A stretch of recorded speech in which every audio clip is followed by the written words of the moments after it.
Hello and welcome to another episode of the DVD Graveyard.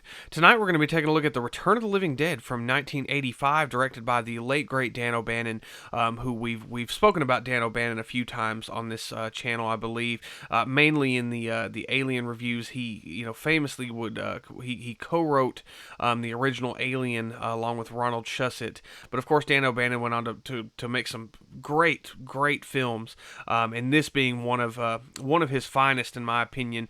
Now, this is not only one of my favorite zombie films of all time, this is probably just all around one of my favorite horror films of all time. This movie is fun. It's fucking hilarious. It's got a great cast, great setting. It's violent. It's gory. It's just all around. It's got really good music. Everything going on in this movie is just fantastic. I mean, it was really kind of just perfect. And like I said, it to me, it is one of my all-time favorites that I go back to over and over and over again. And it did a lot for the zombie subgenre as well. I mean, this really is where the I'm sure everybody knows this, but what popularized the zombies, specifically eating human brains, rather as opposed to just human flesh, like sort of the Romero zombies were kind of known for at this time.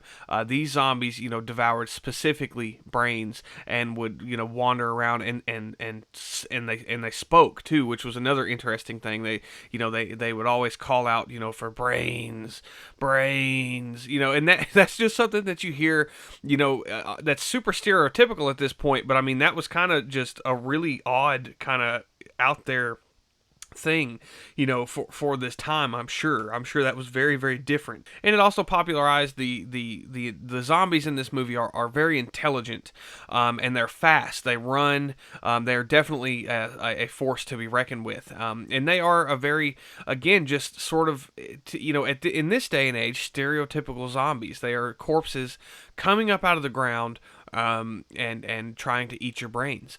So really, when you break it down like that, it sounds very stereotypical, and it kind of is, again, in this day and age. But that's what makes it so great to me, and that's what's so fun about it. And like I said, as funny as this movie is, like it's definitely kind of leans on the horror comedy side of things. If you really break this down and you really think about it, the concept in this movie is horrifying. Like, I mean, the zombies are completely unstoppable, which we'll discuss this more whenever we get into the review. But you cannot kill them. They spawn and reproduce so quickly, and they're literally after you to eat your brains. And they're smart, and they're fast, and they talk, and they're able to kind of just think about things a little bit differently than a typical zombie. So I mean, again, this concept in and of itself is pretty terrifying, as funny as this movie is. So that's just a little side note I wanted to mention there. So before I get into the actual review, I'm going to read the back of this Blu-ray that I have here. Now, this is the Scream Factory Collector's Edition Blu-ray. If you get the chance, I highly recommend picking this up if you're a physical media collector. Now, I've probably got like 4 or 5 copies of Return of the Living Dead. I know I've got a DVD copy of it. I've got another Blu-ray copy of it. And then I've got 2 of these Scream Factory Blu-rays. And I feel like I've got another version that I'm just kind of forgetting about. But I do have another Blu-ray version of it that I keep sealed. I got it for like $4 somewhere, but anyway, this is the one to go for if you get the chance. It looks fantastic. It was a 2K scan of the inner positive, so it turns out looking great. It's not too crystal clear. It still kind of retains that sort of graininess of this kind of mid 80s kind of look to it. But it sounds great. I think that's the thing that I noticed the most, is the sound quality is just fantastic. And there's a lot of special features on this thing. I mean, you get quite a few. One of which is it's the work print version of the film, which is not like a necessity, but it's just something really cool to have. It adds some extra scenes and things like that. That's just kind of fun to have, and just have access to that to kind of preserve, the kind of history of this film. But anyway, like I said, I'm going to read the back of this. Highly recommend this Blu-ray. It's 2 disc. Again, definitely get this if you get the chance. his first day on the job at a medical supply warehouse, poor Freddy unwittingly releases toxic gas from a secret U.S. military canister, unleashing an unbelievable terror. The gas reanimates an army of corpses who arise from their graves with a ravenous hunger for human brains. And luckily for those carnivorous cadavers, there is a group of partying teens nearby, just waiting to be eaten. So yeah, that kind of sums the movie up pretty well. It kind of puts Freddy on blast there a little bit. Freddy, to kind of speak on that, that's the one character they mentioned on the back. Freddy would be played by Tom Matthews, who we've definitely talked about previously in this from Friday the 13th Part 6. He would play Tommy Jarvis in that movie. Tom Matthews is not really our main character, and that's another thing. I say this a lot. I love movies that do this, where there's not really one centralized character. Like everybody is more or less important, and everybody kind of gets equal screen time. So there's not really one person that we're focusing on. Like we're focusing on them as a group. We pretty much essentially have the humans, and we have the zombies. So anyway, Tom Matthews, like I said, plays Freddy in this movie. We get Linnea Quigley, who is a horror staple in this movie. She is in this film. She plays Trash. Of course, she is naked in this movie, as usual, as her repertoire consists of. She's naked pretty often in everything she's ever in. Beverly Randolph, who plays Tina. She is in this movie. Another person that I just absolutely love, another actor, I should say, that I absolutely love in this movie is Miguel A. Nunez is in this movie. He's a fantastic actor. I always love seeing him. He plays a spider. He is also from Friday the 13th Part 5, if I didn't already say that. That's kind of his most notable appearance I can think of off the top of my head, but he's always just a delight to see in anything he's in. And then, of course, we get three really big-name actors in this movie, which is James Karen, who plays Frank. Clu Gulager is in this movie, who plays Bert, and then Don Calfa is in this movie, who plays Ernie. And sadly, all three of those gentlemen have passed away, but they are excellent in this movie. I love James Karen, cracks me the hell up in this movie, and Clu Gulager. Both of them are super funny in this movie. They really kind of are. I think Clu Gulager's character Bert, I think he's probably my favorite character in the whole movie. This movie starts out on July 3rd of 1984, outside of the Unita Medical Supply Warehouse. And basically, Tom Matthews' character, Freddy, he is being trained on how to work in this warehouse by Frank, who is James Karen. And basically, he's showing him kind of all the ins and outs of this medical supply warehouse. And they go into this office, and they're just kind of sitting there, and they're kind of waiting to get off. And they're talking, and Frank basically tells Freddy, kind of the weirdest thing he's ever seen in this place is the military accidentally shipped some gas canisters, or some canisters of something, to the warehouse. And basically where that came from is the movie, he brings this up, the movie Night of the Living Dead was supposedly in this universe based on a true story. So essentially, he kind of tells what the true story of that was, and the government shut it all down and said that, if George A. Romero told the actual story, they would sue his ass off. So he changed all the facts around, released the movie. The army kind of put put everything under wraps, shipped all these containers with this chemical in them off, and some of those barrels ended up in this medical supply warehouse. So they're kind of talking about that, which is a really funny thing, that this is kind of in a way connected to Night of the Living Dead in that kind of instance. It is, but it isn't. So they go downstairs because Frank wants to show Freddy these canisters, and they go down there and they open it up, and there's a corpse inside of it. They see it through this glass, and they're kind of sitting there bullshitting and talking about it. And it's so funny because Freddy, says, these things don't leak, do they? And then Frank's like, leak? Hell no! These things were built by the army. What are you talking about? And smacks the side of the gas canister, and this gas releases, and just kind of goes everywhere in this medical supply warehouse. So that's really it's so fucking funny, just that whole instance. Anyway, so we cut away to this group of teens, these punkers basically, which are all Freddy's friends. and Freddy's girlfriend Tina, and they're all waiting for her for Freddy to get off of work, and they're trying to kind of figure out what to do in the meantime.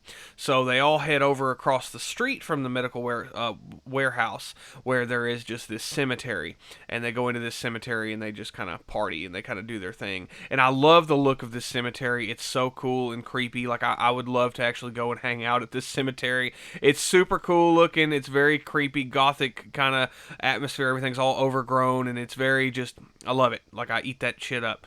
Back at the warehouse, when Frank and Freddy wake up, the whole place just smells like this disgusting gas, and the corpse is gone. They just assume that it melts once it hits the air.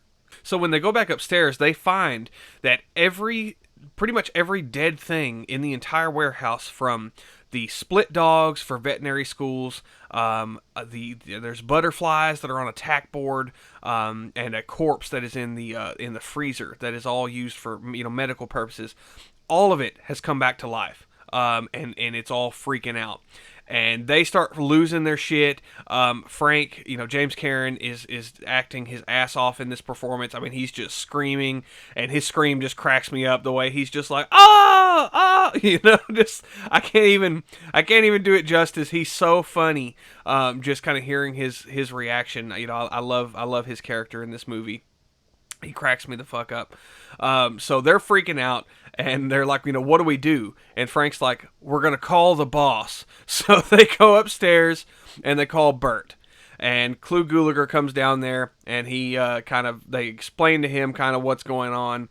And they're like, well, we need to call the cops or something. And they're like, or, Bert's kind of thinking, he's like, or if we just cover all this up, we dispose of the corpse, we kill it, get rid of it, then nobody has to know about this, and we're good. So they decide what they're going to do is they give Frank, of all people, the pickaxe, and Freddy is going to go open the door and let the corpse out of this freezer, and Clu Gulager is just kind of on standby. And what they're going to do is they surmise, in the film, in the film Night of the Living Dead, how these zombies were killed is you had to remove the head or destroy the brain. So Freddy lets the zombie out, and it comes running out and jumps immediately on Bert. Things do not go as planned, which is a very, kind of a running theme in this movie, is things just kind of do not go the way you think they're going to go. So they manage to pin this corpse down, and they hit it in the head with this pickaxe. It goes right through the head, and there's this really funny little exchange, and this cracks me up every time. Clu Gulager, every time this line just makes me laugh my ass off. But when they're like, you've got to hit the brain, and he's like, I hit the fucking brain. And the zombie's just laying there freaking out with the pickaxe in his head. So they grab a saw and they remove the zombie's head, and that doesn't work. The rest of the corpse gets up and starts running around the medical supply warehouse, just breaking stuff. And Frank is screaming and freaking out, and just it's such a funny, hectic, and just really chaotic, silly scene.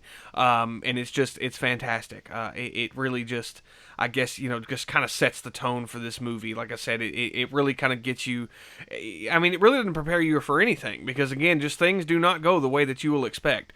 So basically they tie this corpse up, and they realize they can't kill it. Like they don't know what to do. So they come up with the plan to go across the street to the cemetery, where one of Bert's friends kind of runs a crematorium over there. And so what they're going to do is they saw up the corpse, and they decide to take it over to this crematorium. And that is where we meet Ernie, which is Don Calfa's character. And he is a mortician. He's in there just kind of doing he's like embalming a corpse, and they're trying to kind of find a way to explain sort of what's going on. And Clu Gulager again cracks me up when he tells me, he's like, Ernie asks him, he said, what's it, because there's just these bags wiggling around, and he's asking Bert, he's like, what's in the bags? And Clu Gulager just comes out, rabid weasels. So just the way he says it, and just the fact that that's what he comes up with, is that it's rabid weasels, and they're wanting to burn them alive in the incinerator because it's going to be bad for his business. So, Ernie doesn't buy this, So basically, he lets them in on what's going on, and he shows them Don Calfa a severed arm, and Ernie decides to help them. And so they go to the crematorium and they burn all of these remains in the crematorium, where we see this smoke come out of the smokestack. And they think everything is all fine and dandy, and that's kind of where again, things go wrong and things do not go as you would expect. So shortly after this, of course, we are back with the teens in the graveyard who are hanging out waiting on Freddy to get off, and it starts to rain. And the rain basically makes the chemical, which is now airborne through this smoke, makes it soak into the ground. So they run out of the cemetery, and I can't remember which happens first, but I remember they go back to the medical supply warehouse looking for Freddy. And when they go in there, one of the corpses that was in the barrel has come back to life in the form of the Tar Man, the very famous Tar Man that everybody knows and loves from this franchise. I think the Tar Man is in every single film in some shape or form. But the Tar Man is super cool, very creepy. Always kind of gave me the creeps a little bit. But he just kind of wobbles around like he's about to fall apart, and he attacks them. He kills one of the teenagers, and they end up running back over to the cemetery where now that this chemical has soaked into the ground, all of the corpses in the cemetery start to rise out of the ground and attack them. And so they find their way into the mortuary where Don Calfa and Clu Gulager, James Karen, and Tom Matthews, where all of them are. And so they go inside and they kind of tell them what's going on, and they all kind of start to board the place up. And again, as we go on in this film, everything just keeps getting worse. I mean, just things just keep getting worse and worse and worse as we go on through this movie. And it is a theme. It's a thread that runs through this. And basically from here on, the shit is just kind of hitting the fan. I mean, again, these zombies are unstoppable. They cannot be killed in the way that they think they can be killed. You cannot fight them off. So they're just kind of boarding up this mortuary, and they're trying to keep them out the best they can. Well, during this time, Freddy and Frank start to get sick, and they end up calling some paramedics, and the paramedics come to check them out, and they don't know what's going on. Basically, they have no vital signs. They have no blood pressure, no pulse, and their body temperature is sitting at room temperature, and the rigor mortis starts to kind of set into their body, and their blood is pooling on inside of their bodies. It's a horrifying, way to die, and it just sounds so painful. Again, Tom Matthews and James Karen both are acting superbly in these roles. I mean, you can really feel the pain that they're feeling in this movie. So, kind of as things go on, they end up locking Freddy and Frank in this chapel that's in the mortuary, and basically, Freddy kind of more or less attacks Tina, and they blind him with some acid. And there's a lot of other stuff that goes on. I'm just kind of getting through this because I don't want to break everything down into a million pieces. But basically, again, just stuff kind of starts to fall apart. The zombies are attacking anyone who comes up to the mortuary. They actually even use the walkie-talkie in the ambulance to call for more paramedics. They use the one in the cop car to call for more cops, and every time that the cops get there, they basically just kill them and they eat their brains. And there's also another great scene I forgot to mention where they end up capturing half of a zombie, of this corpse, and they kind of ask them kind of what's going on. And it's this great looking effect. It's this badass animatronic like puppet thing that's going on, and it's literally just half of the body, and the spine is wiggling around, and there's spinal fluid coming out and all over the table. It's really gross, but super cool. And they basically ask, why they eat brains, and they tell them that, of course it hurts to be dead, and they eat brains because apparently it relieves the pain. It makes the pain go away. So, that's kind of our explanation as to why they're doing this. So again, things just start going south. Freddy ends up breaking out of the chapel.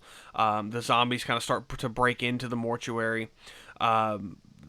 People are killed off, here and there.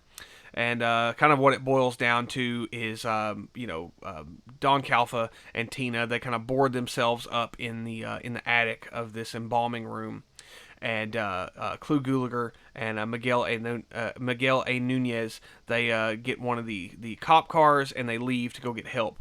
And basically, they crash the cop car because these zombies have just completely taken over the town at this point. There's police blockades that are not stopping the zombies. Everything is just going to shit. I mean, just again, things are just getting worse and worse as we go on. Like, I mean, it is just an infestation at this point, and they are unstoppable. There's nothing anyone can do. It's a very stressful scenario. So they go back to the medical supply warehouse and they try to call the cops again. The cops are again, the zombies are breaking through the barricade. There's nothing anyone can do. So what they do is they decide to call the number that's on the side of the tank of 245 trioxin.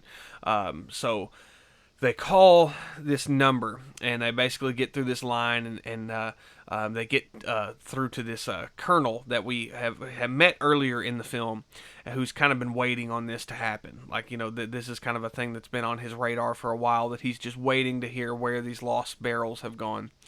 And Clu Gulager kind of explains everything that's happened to him over the phone and tells him that there's kind of a contingency plan. And so he, gets off the phone with Clu Gulager and gets on the phone with a general, I believe, and kind of tells him, that they found the lost shipment of Easter eggs, but the Easter eggs have hatched. So, what they do is from there they call in, basically they call in an airstrike. Because their contingency plan, they know how bad this is, gonna get, if these things ever get out and proceed beyond this town, and how bad it's already gotten. Again, Clu Gulager's giving them all this information over the phone. So they basically nuke this entire town. And it's really it's funny, but it's also really kind of morbid and depressing in a way, because the end kind of comes up, and Clu Gulager's been on the phone and the surviving teens are there with him, and they're like, what's going on? And he's like, I don't know, they've got some kind of contingency plan to deal with this, and I don't know, they've been waiting for this to happen. And the last thing you kind of hear is they're like, do you hear that? And you just hear this whistle sound, this the like of the bombs being dropped, and then there's just this giant explosion, and you hear the colonel over the phone kind of talking to the general, as we get some images of the town that's just been destroyed, and he's kind of telling them that minimal casualties, everything's been taken care of, no one will know any different, no one will question this, what's going on, blah blah blah. Thankfully the rain will wash all of this away, and then of course a storm comes through, we get more rain, implying that the infestation is not over with, because the rain is again just going to cause this to soak back into the ground. And that's exactly what happens. The last shot of the film is the rain soaking back into the ground, and we get another zombie uprising, and then of course that is when we roll credits, and that is the Return of the Living Dead. Like I said, if you have not seen this film and you are a fan of zombie movies, I highly recommend watching this movie. I've just been absolutely in love with this film ever since I've first watched it. It's one that I go back to all the time. I know I mentioned it in my Films for a Rainy Night video here a while back. But it's really kind of good for whenever. Like, I mean, I find myself throwing this movie on at the most random times, and I'll just be in the mood to watch this, and I love it. Every time I get a kick out of it, and it's just such a fun watch. Now, there are several sequels to this film, as well as, I think, an upcoming remake, if I'm not mistaken. So, of course, a few years later, we would get Return of the Living Dead Part 2, which kind of had a bad reputation for several years, but I look forward to talking about it, because I actually really like Return of the Living Dead Part 2. I don't have a problem with it. I know what some of the complaints are, which again I will address in my whenever I do a review of it. But I love Return of the Living Dead Part 2. That movie is it's not as good as the first film. I prefer the first one, but it is still a really good 80s zombie horror comedy. Fantastic. And then of course Return of the Living Dead, which I don't care for as much as the first two. It's a decent one. It's probably the last good one, to be honest with you, in my personal opinion, because after that, we would get Return of the Living Dead Necropolis and Return of the Living Dead Rave to the Grave, which I do not remember liking either of those, to be honest with you. I'd have to rewatch them because it's been a while since I checked them out, but I just remember them being very different, feeling very far removed from what these first two films are. Because the first two films really do sort of feel like a companion piece. Like, they do feel like they are from the same, kind of the same DNA. Whereas, kind of as we go on, they don't really, they kind of lose that feeling. And then, of course, like I said, I believe there's a remake that's supposed to come out either this year or next year. I can't remember. I just remember hearing about it recently. And I've got mixed feelings on it. Honestly, the plot sounds pretty interesting. I think it's supposed to be set like on Christmas, if I'm not mistaken. So, I like that. I like a good Christmas horror movie, and I hope that they do it right. I hope they do it justice, because again, this is one of my favorite horror films of all time, and again, I cannot recommend it enough. So anyway, that is the end of my review. I hope everyone enjoyed this. I hope everyone has a fantastic 4th of July. Stay away from any barrels of 2,4,5 trioxin. We don't want anything like that. It's been a little rainy around where I live right now, so which is kind of funny. So it's sort of relevant to what's going on in this movie. So anyway, I hope everyone has a great night, has a great holiday, and as always, stay tuned for the next episode, and goodbye.